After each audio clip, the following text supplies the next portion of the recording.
Começa agora. Descobrindo a Revista Espírita.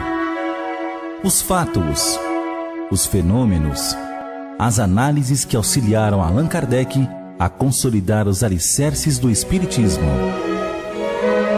Descobrindo a Revista Espírita.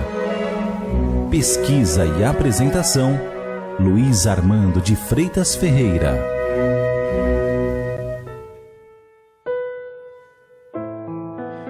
Os 878 quilômetros que separam Paris, na França, de Berlim, na Alemanha, bem como a precariedade dos meios de comunicação da época, fizeram com que a notícia da morte de Alexandre von Humboldt chegasse vários dias depois do ocorrido à capital francesa.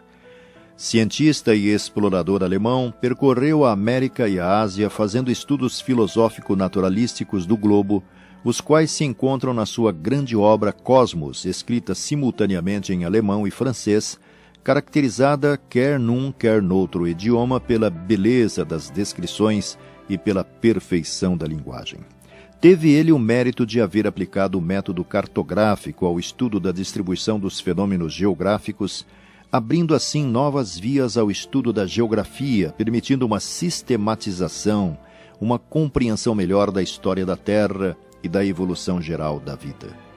Pois foi o seu espírito que Allan Kardec pediu a São Luís, responsável pelas atividades da Sociedade Espírita de Paris, na reunião de 13 de maio, 7 dias depois de sua morte física, fato que se repetiria no dia 20. É esta entrevista completa que o codificador reproduziu na edição número 6, correspondente a junho de 1859, na seção Palestras Familiares de Além Túmulo.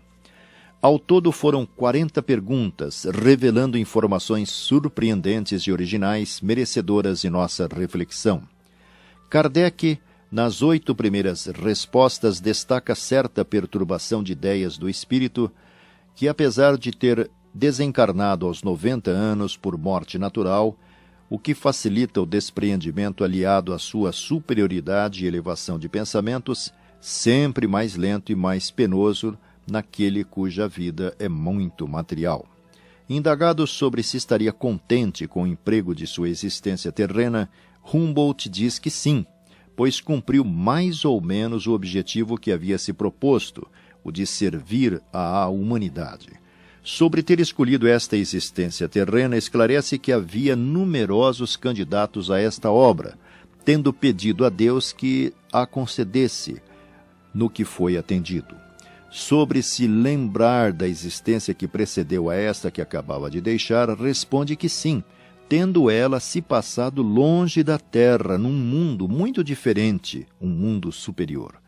Questionando o espírito sobre o porquê veio para um mundo inferior àquele que habitava, obtém como resposta: damos aos ricos? Eu quis dar, por isso desci à cabana do pobre.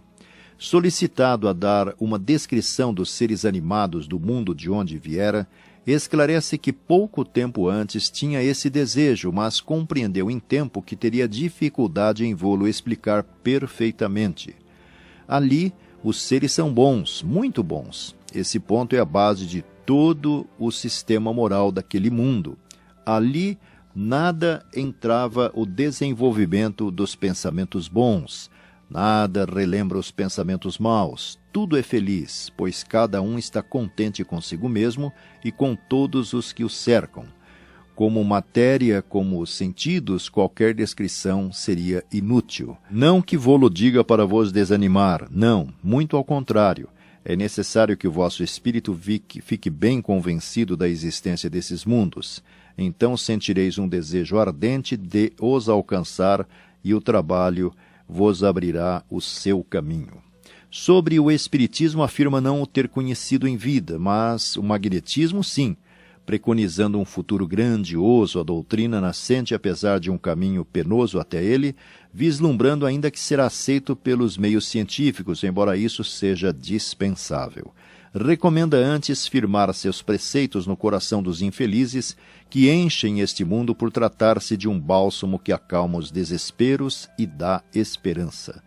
Sobre o Sol revela ser um centro elétrico e não um mundo, um instrumento e não uma habitação, tendo visitas e não moradores habitantes. A propósito, ter havido homens na terra antes do dilúvio geológico, assevera ter havido homens na terra antes de muitos dilúvios, que Adão é um mito, não tendo sido o primeiro homem. Sobre a época que a história considera como do surgimento de Adão, Humboldt diz ser para nós pouco possível este cálculo, impossível mesmo avaliar o número de anos em que os primeiros homens ficaram num estado selvagem e bestial que não cessou senão muito tempo depois do seu aparecimento sobre o globo. Quanto a se a geologia um dia achará traços materiais da existência do homem na Terra antes do período adâmico, considera que a geologia não, o bom senso sim.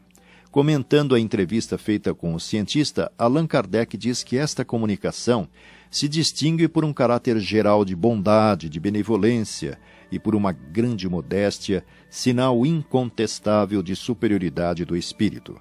Não há um traço de jactância, de basófia, de desejo de dominar e de impor-se que se nota nos que pertencem à classe dos pseudo-sábios. Espíritos sempre mais ou menos imbuídos de sistema e de preconceitos que procuram fazer prevalecer. No espírito de Humboldt, tudo, mesmo os mais belos pensamentos, respira simplicidade e denota a ausência de pretensão.